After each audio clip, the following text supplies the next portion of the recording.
Ya, bismillahirrahmanirrahim. Assalamualaikum warahmatullahi wabarakatuh. Nah, baik kawan-kawan sekalian, berjumpa lagi kita pada kuliah AIK. Hari ini AIK 3 ya, yang memang AIK 3 sejak awal belum ada rekamannya ya, baru sekarang. Nah, mudah-mudahan ini bisa membantu kita dalam proses pembelajaran. Nah, seperti sesuai dengan silabus yang pernah kita sepakati bersama, bahwa pertemuan kedua setelah silabus dan kontrak belajar, kita akan bahas sejarah dan perkembangan gerakan sosial Muhammadiyah.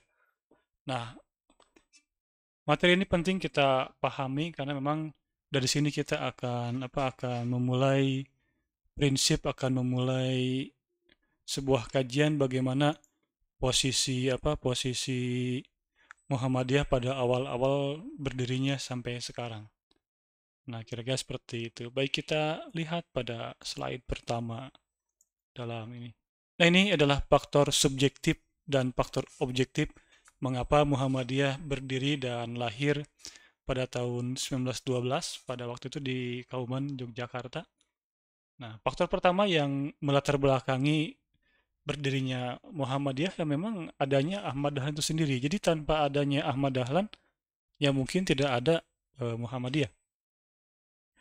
Nah, kelahiran Muhammadiyah tidak bisa dilepaskan dari sosok Ahmad Dahlan sebagai pendiri Muhammadiyah. Jelas ya, bahwa lahirnya Muhammadiyah ini tidak bisa lepas dari tokoh sentralnya yaitu Ahmad Dahlan sendiri yang memang beliau adalah penggagas awal berdirinya gerakan Islam Muhammadiyah yang kita kenal sampai ada di seluruh pelosok negeri bahkan ke mancanegara. Jadi ini faktor pertama yang melatar belakangi berdirinya Muhammadiyah karena memang kegigihan dari Ahmad Dahlan yang terus-menerus melakukan dakwah amar ma'ruf nahi munkar sampai berdirinya organisasi ini di zaman Gubernur Hindia Belanda. Nah, lalu apa berikutnya? Gagasan pembaharuan mewarnai awal pendirian Muhammadiyah di sekitar Yogyakarta. Setelah Dahlan berguru ke Kiai Nawawi dari Banten, Syekh Ahmad Khotib dari Minangkabau, Ibnu Taimiyah, Muhammad bin Abdul Wahab, dan Jamaluddin Al-Afghani. Nah, semua guru-guru yang pernah didatangi oleh Ahmad Dahlan muda pada waktu itu, akhirnya menjadikan Dahlan untuk terus berpikir dan lahirlah gagasan ide pembaharuan. Maka ciri khas utama gerakan dakwah Muhammadiyah adalah gerakan pembaharuan. Tanpa ada tajdid dan pembaharuan, maka bukan Muhammadiyah. Namanya Muhammadiyah kalau gitu. Ya, karena tidak ada sesuatu yang dibarukan. Nah, begitupun kalau kita adalah bagian dari Muhammadiyah, kalau kampus ini juga bagian dari Muhammadiyah, maka harus ada ide baru, harus ada pembaharuan, apakah dalam segi metodologi, dalam segi teknologi, dan lain-lain. Maka ciri kedua faktor yang melatar belakangi berdirinya Muhammadiyah di Yogyakarta pada waktu itu adalah adanya ide pembaharuan yang menjadi ciri khas gerakan Ahmad Dahlan muda pada waktu itu karena girohnya untuk memperbaharui situasi situasi kondisi keislaman pada waktu itu, maka dia harus membuat sebuah gerakan yang masif, membuat sebuah gerakan yang progresif, maka lahirlah Muhammadiyah. Jadi lahirnya Muhammadiyah pertama adalah karena ada pembaharuan, karena ada ide baru, karena ada gagasan baru, karena ada gagasan yang monumental. Nah, kalau tidak ada gagasan yang monumental, ya itu bukan Muhammadiyah namanya. Nah, ciri utamanya ada sesuatu yang baru, terus-menerus melakukan sebuah updating pembaharuan. Kalau dulu ada namanya pembaharuan, sekarang namanya Islam berkemajuan dalam pemahaman pemahaman Haidar Nasir ya sebagai ketua umum PP Muhammadiyah. Yang kedua, yang ketiga, embrio dan cikal bakal pergerakan sosial pembaharuan Muhammadiyah tidak terlepas dari interaksi Dahlan dengan Budi Utomo. Nah, ini adalah salah satu modal awal penting berdirinya Muhammadiyah yaitu ketika Ahmad Dahlan menghubungi Budi Utomo.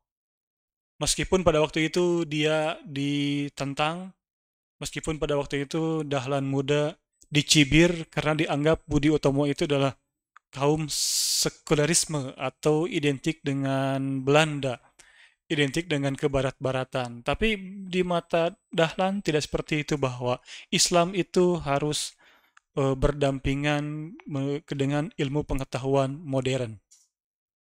Nah, jadi Ahmad Dahlan menemui menemui Budi Utomo pada waktu itu, bergabung dengan kelompok Budi Utomo, sehingga dia memiliki ide baru tentang manajemen, ide baru tentang pendidikan, ide baru tentang organisasi, ide baru tentang ekonomi. Nah, tujuan Dahlan Muda pada waktu itu menghubungi Budi Utomo itu bukan ingin ke barat-baratan, karena memang Islam yang memiliki nilai-nilai yang agung, Islam yang memiliki nilai-nilai yang sempurna dan paripurna, itu harus harus ditopang oleh ilmu pengetahuan modern untuk dijalankan ke dalam tatanan yang lebih praktis. Maka dari itu Dahlan menemui Budi Utomo untuk menimba ilmu manajemen, menimba ilmu pendidikan. Nah, maka dari sinilah lahir gerakan modernisasi Islam atau modernisasi Muhammadiyah, karena Al-Quran yang menjadi pedoman utama Ahmad Dahlan dalam bergerak itu bergabung dengan ilmu pengetahuan yang ada di teman-teman Budi Utomo. Nah, ini faktor faktor subjektif dan objektif berdirinya Muhammadiyah. Nah, lalu berikutnya gagasan pendirian Muhammadiyah sebagai sebuah perserikatan tidak lain karena Dahlan bertujuan untuk mendirikan sekolah. Nah, jadi em, apa namanya? Jadi ketika Dahlan mendekati Budi Utomo itu, dia memang memiliki tujuan khusus, bukan hanya ingin ikut-ikutan ya, bukan follower. Ini memang dia memiliki tujuan lain. Tujuannya apa? Ya dia ingin membuat sekolah modern, tapi berbasis Islam. Sementara sekolah-sekolah yang ada di dalam Islam kan hanya pesantren. Dahlan menganggap bahwa pesantren begitu kental dengan nuansa ilmu keagamaan, tapi sedikit sentuhan ilmu sains modern pada waktu itu ya, maksudnya pada waktu zamannya. Nah, di sini akhirnya Dahlan menimba ilmu kepada Utomo dengan tujuan ia ingin mendirikan sekolah. Maka setelah bergabung dengan Budi Utomo, Dahlan lalu dipercayai menjadi guru di sekolah Belanda, di sekolah Kristen. Banyak juga para kaum pribumi dari priai, bangsawan pribumi yang ikut sekolah di sana. Dan di situ Dahlan menjadi guru agama di sekolah Belanda.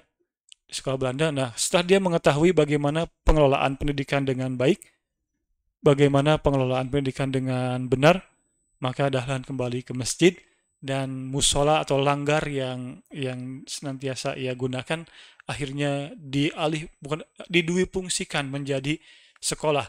Dia namakan madrasah.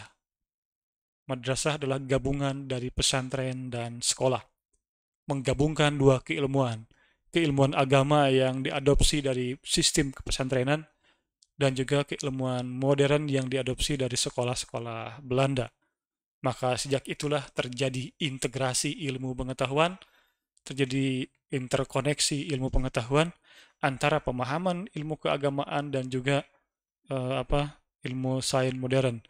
Maka sekolah pertama yang didirikan di Bumi Pertiwi adalah Madrasah Ibtidaiyah yang ada di Kauman. Oke, sekali lagi saya katakan bahwa sekolah pertama yang berdiri di Indonesia ini adalah Madrasah Ibtidaiyah yang didirikan oleh Ahmad Dahlan jauh sebelum Taman Siswa mendirikan sekolah, jauh sebelum Ki Hajar Dewantara membuat semboyan Tutwuri Handayani. Nah, Dahlan pertama yang meletakkan ada sekolah yang berbasis dua ilmu pengetahuan, yaitu ilmu pengetahuan agama dan ilmu pengetahuan sains modern, diadopsi menjadi satu kesatuan yang utuh dalam sistem pendidikan pada waktu itu. Akhirnya sekolah yang dirintis oleh Ahmad Dahlan berkembang dari Yogyakarta ke Sleman, ke daerah yang lain, dan meluas sampai ke seluruh penjuru negeri. Sampai hari ini kita berdiri perguruan tinggi Muhammadiyah. Tanpa ada gagasan awal Ahmad Dahlan membuat Madrasah Ibtidaiyah, mungkin tidak akan ada gagasan tentang pendirian perguruan tinggi. Maka pada muktamar pertama di kota Padang, Sumatera Barat kalau nggak salah ya, Padang itu, Majelis Pendidikan ya Dikdasmen, Majelis Pendidikan Dasar dan Menengah sudah mencantumkan bahwa kelak agenda besar Muhammadiyah adalah mendirikan universitas atau mendirikan perguruan tinggi. Maka tak lama setelah itu berdirilah universitas pertama Muhammadiyah, itu adalah Universitas Muhammadiyah Sumatera, nggak tahu barat atau utara apa lagi, tapi di Sumatera ada. Nah, inilah kesimpulannya bahwa faktor subjektif dan objektif yang melatar belakangi berdirinya Muhammadiyah adalah pertama adanya ide gagasan pembaharuan yang ingin yang ingin disampaikan oleh Dahlan kepada kepada umat Islam secara keseluruhan. Yang kedua, karena memang adanya niat untuk merevitalisasi sistem pendidikan Islam pada waktu itu. Nah, wujud revitalisasinya adalah berdirilah madrasah yang menggabungkan dua disiplin keilmuan, yaitu ilmu agama dan ilmu pengetahuan umum dalam satu skop madrasah. Digabungkan situasi pesantren dan situasi sekolah yang contoh dari sekolah-sekolah Belanda. Itu yang pertama, kawan-kawan, sahabat Aika sekalian. Nah, kita lihat faktor berikutnya, faktor sosiologi kelahiran Muhammadiyah. Nah, pertama kita lihat bahwa umat Islam dalam kenyataannya pada waktu itu tidak memegang sunnah sebagai dasar pegangan beragama. Jadi, entah apa yang terjadi pada situasi umat Islam saat itu, ya karena sangat wajar ketika Islam yang diadopsi di Indonesia itu tidak mengacu pada rujukan asli Al-Quran dan Sunnah, karena memang kondisi umat Islam secara general sedang mengkhawatirkan setelah Baghdad luruh lantah, lalu kehilafahan dipegang oleh Kesultanan Utsmani di Turki, dan kita ketahui juga pada abad ke-15 Kesultanan Turki Utsmani mulai goyah, mulai melemah, puncaknya pada abad ke-19 di bawah kepemimpinan Mustafa Kemal Atatürk, maka lenyaplah sudah kehilafahan Utsmani di percaturan politik internasional pada waktu itu. Di saat bersamaan Barat semakin maju berkembang dengan teknologinya, maka Islam yang datang ke Indonesia pun itu adalah dalam kondisi carut marut ketika sistem kehilafahan sudah tidak ada, tidak ada pegangan pada waktu itu. Makanya dalam Muhammadiyah itu tidak tujuan akhirnya bukan mendirikan negara Islam, tapi mewujudkan masyarakat Islam yang sebenar-benarnya. Karena memang pada situasi sekarang kondisi kondisi situasinya sudah berbeda dengan dulu ketika ada kehilafahan Baghdad, kehilafahan Utsmani dan kehilafahan Muawiyah dan juga kehilafahan Abbasiyah beda. Jadi tujuannya lebih ke sana. Nah, inilah jadi umat Islam yang ada di Indonesia pada waktu itu entah apa yang menjadi pegangan, ya pokoknya mereka beribadah bukan pada merujuk pada pedoman asliah, tapi ya mungkin tradisi atau mungkin dari bahkan bercampur dengan kemusyrikan yang ada di sekitar Kauman Yogyakarta. Itu kondisi sosiologi yang terjadi pada waktu itu. Lalu yang paling penting apa? Yang kedua, tidak ada persatuan di antara umat Islam pada waktu itu karena tidak ada organisasi yang kuat untuk menyatukan tersebut. Jadi umat Islam sangat tercerai-berai. Ditambah lagi adanya VOC yang memecah belah kondisi keadaan, plus beberapa kerajaan Islam dipecah. Mataram sudah mulai melemah, terus Yogyakarta ada dalam tikungan Belanda, bahkan secara sepihak, bukan sepihak ya, bahkan secara perlahan tapi pasti Kesultanan Islam di Yogyakarta yang mulai digoyang-goyang sehingga berdirilah Kesultanan Islam di Surakarta atau Solo kan. Jadi ada Hamengkubuwono, ada juga Pakubuwono kalau misalnya. Tapi ya pokoknya ada dua kerajaan Islam di Yogyakarta dan di Surakarta. Itu warisan dari Belanda yang terus menggoyah-goyahkan situasi sehingga umat Islam itu memang tidak boleh ada pegangan yang kuat. Jadi tidak ada organisasi yang kuat untuk menaungi umat Islam pada waktu itu. Umat Islam hanya terpetakan pada satu pesantren ke pesantren yang lainnya. Dan itu sifatnya lokalistik.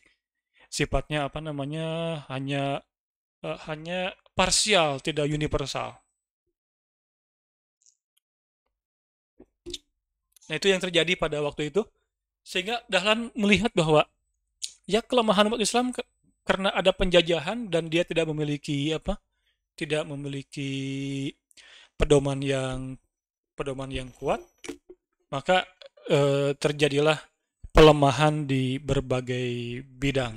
Terjadilah pelemahan di berbagai bidang karena tidak ada organisasi yang kuat untuk menaungi umat Islam. Nah, itu yang melatar belakangi mengapa Muhammadiyah harus dilahirkan pada waktu itu. Dan terbukti nanti setelah Muhammadiyah lahir banyak tokoh-tokoh Muhammadiyah yang menjadi jembatan menuju kemerdekaan. Ada Jenderal Ahmad Yani yang alumni Hizbul Waton kan, berdirinya Kokam ketika genting-gentingnya genting-gentingnya pasukan Jepang melakukan invasi agresi militer, lahirlah Kokam kan di Pemuda Muhammadiyah. Dan juga banyak tokoh-tokoh termasuk Ki Bagus Hadikusumo yang menjadi bapak kelahiran Pancasila berbarengan dengan Hatta Soekarno dan para tokoh nasional yang lainnya. Nah, itu karena gagasan Ahmad Dahlan, dia berpikir bahwa harus ada organisasi yang kuat untuk menjadi jembatan perjuangan umat Islam. Karena tidak ada karena Belanda sengaja memecah belah umat Islam untuk membuat kita semakin lemah. Nah, ini ya. Jadi lahirnya Muhammadiyah jelas membawa pengaruh terhadap peta pergerakan nasional. Jadi kalau Anda baca sejarah sejarah Indonesia merdeka, perjuangan Indonesia modern itu diawali dengan lahirnya Muhammadiyah sebagai gerakan poros umat Islam untuk menggerakkan umat ini sehingga perjuangan BPOPKI menjadi lebih terarah. Lalu apalagi yang melatar belakangi terjadinya lahirnya Muhammadiyah, yaitu umat Islam hidup dalam fase buta, taklid, dan konservatif. Jadi tidak ada perubahan pemikiran, tidak ada inovasi teknologi, tidak ada penguatan ekonomi, tidak ada persatuan yang kuat pada waktu itu, sehingga Belanda begitu mudah untuk menukik pada inti umat Islam dan kemerdekaan semakin menjauh di tangan Bumi Pertiwi. Nah, jadi kelahiran Muhammadiyah bukan hanya sebatas karena pengaruh keagamaan, tapi justru jiwa yang dinaungi oleh nilai-nilai keagamaan inilah yang mendorong Dahlan untuk terus melakukan pergerakan sampai menunjukkan bahwa jati diri bangsa Indonesia mau seperti apa. Nah, seperti itu ya. Nah, jadi tapi di saat bersamaan umat Islam jatuh terjerumus pada taklid, konservatif dan tidak adanya pembaharuan pemikiran. Nah, ini yang membuat Dahlan sedih. Nah, maka dari situ harus ada sebuah pergerakan nasional untuk menaungi umat Islam sehingga dia bisa lebih kuat dalam proses perjuangannya. Oke, kita lanjut lagi. Apa yang paling penting yang kedua adalah, nah ini, kegagalan pola pendidikan Islam pada waktu itu tidak bisa melahirkan pemimpin dari kalangan umat Islam yang relevan dengan zamannya. Jadi pola pendidikan umat Islam pada waktu itu tidak bisa melahirkan sosok pemimpin yang bisa menyaingi menyaingi POC pada waktu itu dalam pergerakannya. Nah, jadi Dahlan memandang bahwa ya ada yang salah dalam sistem pendidikan umat Islam pada waktu itu yang berbasis tradisional ya. Maka harus ada penguatan pendidikan yang lain, harus ada harus ada penguatan dalam sektor-sektor yang lain. Lalu faktor kristenisasi yang dibawa oleh para penjajah semakin kuat sehingga Dahlan bersikukuh mendirikan organisasi yang diberi nama Muhammadiyah. Di saat bersamaan, ketika umat Islam tercerai-berai, ketika umat Islam ada pada posisi lemah, justru kristenisasi begitu gencar dibawa oleh Belanda dengan moto 3G, Gold, Glory, Gospel. Nah, ini yang semakin memperkuat Dahlan harus sesegera mungkin menghimpun sebuah kekuatan. Ini yang menjadi spirit bagi Dahlan terus-menerus untuk berjuang sekuat tenaga agar organisasi ini terbentuk secara cepat. Maka itulah yang melatar belakangi juga salah satunya lahirnya Muhammadiyah. Kristenisasi terus bergerak secara masif dan cepat. Lalu umat Islam secara praktis berada pada zona kemiskinan, sementara Zending Kristen dari Belanda penuh dan diberikan dukungan kuat oleh Belanda. Nah, jadi ketika umat Islam ada pada fase kemiskinan, ada pada fase ketidakberdayaan, justru umat Nasrani yang warisan dari Belanda didukung oleh kekuatan ekonomi pull dari kapal pesiar dagang POC-nya Belanda. Nah, ini yang melatar belakangnya berdirinya. Jadi begitu kental proses berdirinya Muhammadiyah pada waktu itu ya. Dan yang terpenting, faktor berikutnya adalah sebagai antitesis dan perlawanan terhadap zending kristenisasi, maka Dahlan melakukan gerakan penyebaran Islam ke daerah Yogyakarta dan seluruh Indonesia. Maka dari itulah Muhammadiyah disebut sebagai gerakan tajdid dan pembaharuan. Nah, jadi ketika kristenisasi yang ditopang oleh POC-nya Belanda masif, progresif, melakukan program kristenisasi, Dahlan juga sama. Dia membendung gerakan tersebut dengan menghimpun kekuatan ekonomi dengan teologi Al-Ma'unnya, dan Dahlan mulai menyebarkan agama Islam, memperkuat umat Islam yang berpedoman pada Al-Quran dan Sunnah di bawah naungan gerakan Muhammadiyah, terus masif ke semua penjuru. Maka dari situlah disebut bahwa Muhammadiyah adalah gerakan tajdid dan pembaharuan, karena dialah satu-satunya gerakan umat Islam pada waktu itu yang mampu menyaingi gerakan kristenisasi Belanda yang didukung oleh gubernur-gubernur Hindia Belanda yang ada di setiap daerah. Lalu apa? Poros utama dakwah Muhammadiyah yaitu mengembalikan Al-Quran dan Sunnah Nabi Muhammad sebagai dasar pijakan beragama. Ini tujuan lahirnya Muhammadiyah. Jadi Muhammadiyah bukan agama baru, bukan aliran baru, tapi dia hanyalah sebuah gerakan Islam yang berpedoman pada Al-Quran dan As-Sunnah, dan menjadikan Al-Quran dan Sunnah sebagai pedoman hidup dan kehidupan. Lalu apalagi melalui spirit Ali Imran 114 atau 114, Muhammadiyah menjadikan gerakan dakwahnya bukan hanya sekadar penanaman tauhid saja, melainkan mentransformasikan tauhid ke dalam gerakan sosial humanisme. Inilah tajdid pertama Dahlan yang mentransformasikan Al-Quran bukan hanya untuk dihafal. Al-Quran bukan hanya untuk dibaca, tapi Al-Quran adalah kitab suci yang dihafal, dibaca, dan diamalkan dalam bentuk aksi sosial. Nah, gerakan inilah yang membawa spirit, membawa era baru gerakan modern Islam di Indonesia, sehingga Dahlan bisa menyaingi pergerakan Belanda yang begitu masif dengan kristenisasinya. Dan terbukti dari spirit Ahmad Dahlan inilah, maka Muhammadiyah menyebar hampir kepada beberapa pelosok negeri. Lihat di layar kaca Anda masing-masing. Ini kemunculan cabang dan ranting Muhammadiyah dari tahun 1921 sampai 1923. Hanya 2 tahun bergeraknya Dahlan dengan spirit yang tadi, Ali Imran dan Al-Ma'un. Tahun 1921 berdiri cabang Serandakan di kota Yogyakarta, lalu di Imogiri, masih Yogyakarta, di Blora, Jawa Tengah, di Surabaya, Jawa Timur, dan di Kepanjen, Jawa Timur. Jadi tahun 1921 ada 5 cabang berdiri Muhammadiyah di luar, di sekitaran Jawa.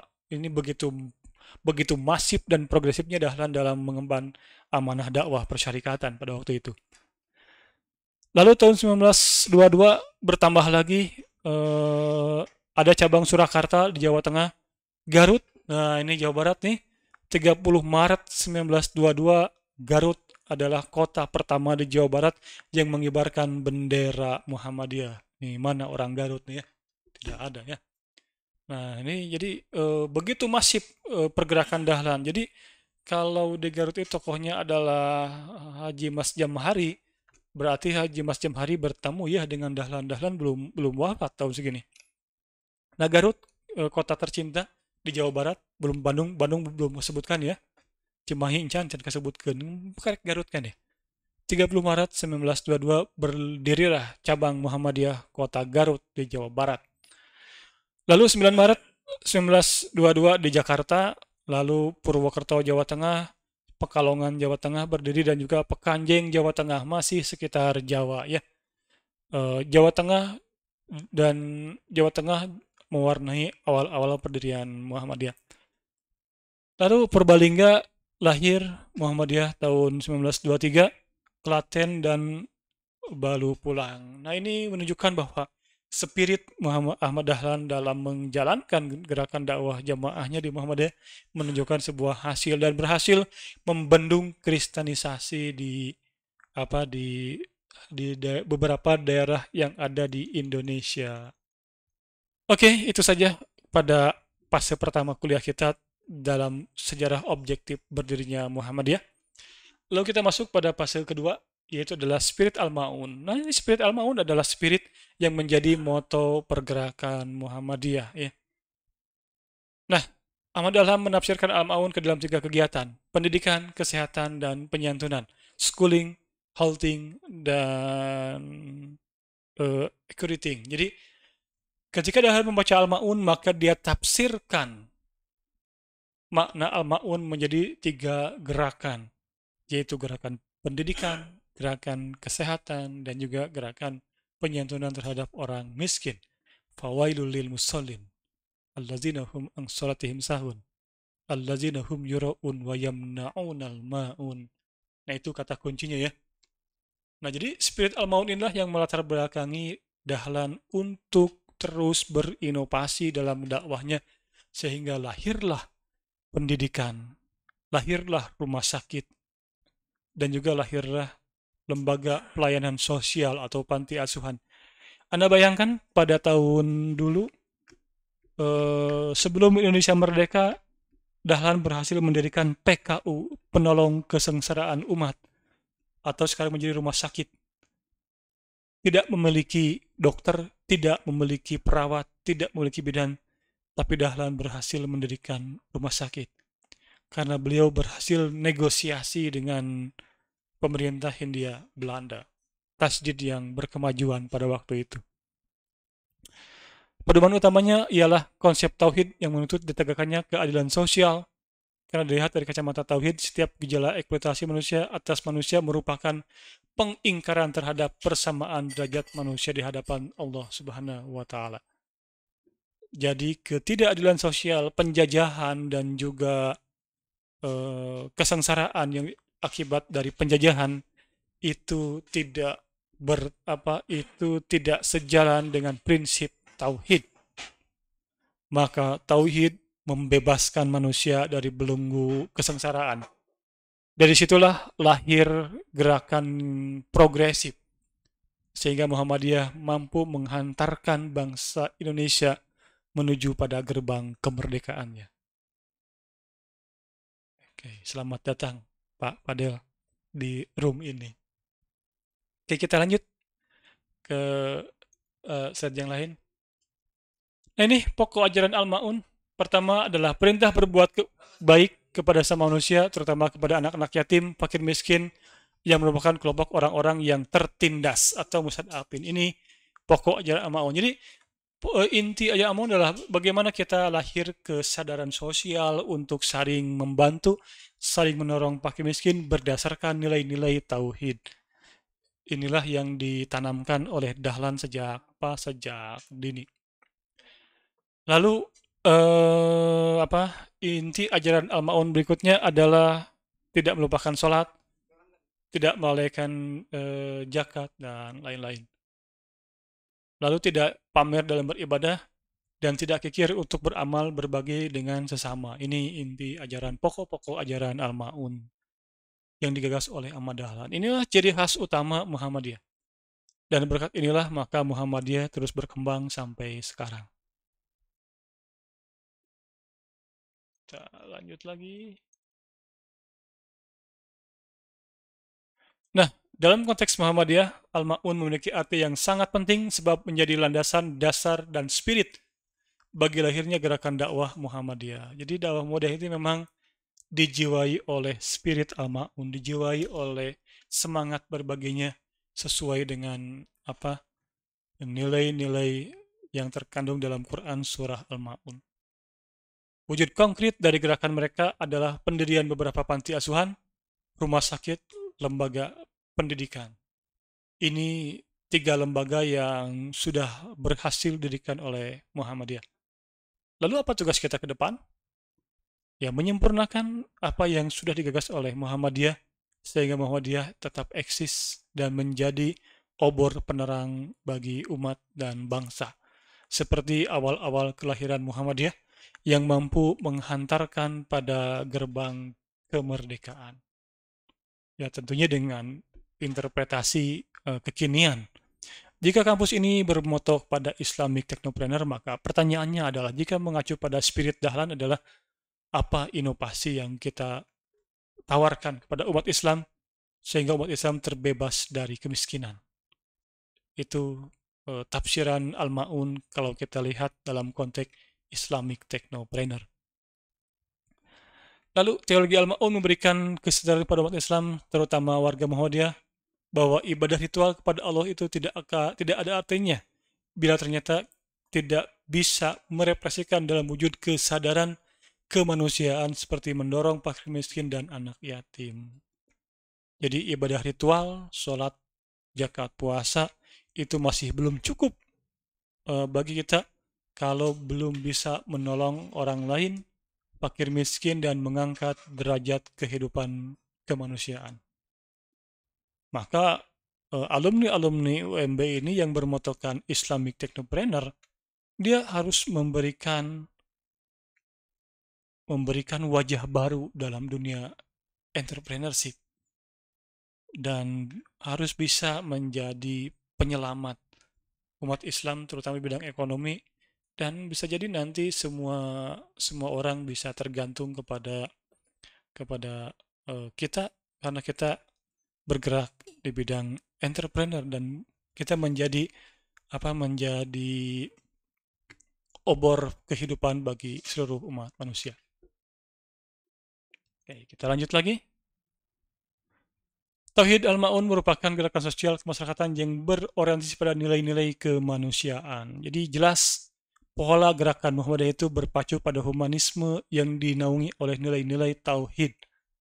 Jadi tidak ada rencana bagi Muhammadiyah untuk mendirikan negara khilafah. Tapi bagaimana dengan hadirnya Muhammadiyah ini, kita bisa membantu masyarakat terbebas dari belenggu kemiskinan, mendapat pendidikan yang layak, mendapat layanan kesehatan yang layak, dan bisa mendapat kehidupan yang layak. Tentunya dengan konsep-konsep spirit Al-Ma'un tadi yang sudah kita jelaskan. Lalu gerakan praksis Al-Ma'un dalam wacana kontemporer, terutama masyarakat ranah metode gerakan, dapat diganti dengan teologi transformatif. Ada juga yang menyebutkan bahwa gerakan Al-Ma'un sebagai teologi transformatif atau teologi yang melakukan sebuah gerakan-gerakan baru sehingga dia mampu mewarnai kehidupan kemanusiaan. Atau dalam bahasanya Haidar Nasir adalah Islam berkemajuan yang senantiasa mengikuti perkembangan zaman dan ilmu pengetahuan untuk menghambakan diri kepada Sang Khalik dan mengangkat derajat manusia dari keterpurukan menjadi keterberdayaan, dari tidak bisa apa-apa menjadi berdaya. Oke, terus secara ideologis Islam yang berkemajuan untuk mencerahan merupakan bentuk transformasi dari Al-Ma'un itu sendiri untuk menghadirkan dakwah dan tajdid sebagai aktual dalam pergaulan hidup keumatan, kebangsaan, kemanusiaan secara universal. Inilah tujuan dari lahirnya Muhammadiyah, sehingga diharapkan Muhammadiyah mampu menjadi solusi atas berbagai persoalan keumatan, berbagai persoalan kebangsaan, dan berbagai persoalan manusia secara universal. Kalau yang ini memang masih belum terbukti ya. Ya, kecuali kalau Muhammadiyah bisa memberi solusi pada masalah yang dihadapi oleh bangsa. Mungkin beda cerita. Tapi kira-kira seperti inilah pemahaman kita tentang Muhammadiyah. Kita lanjut.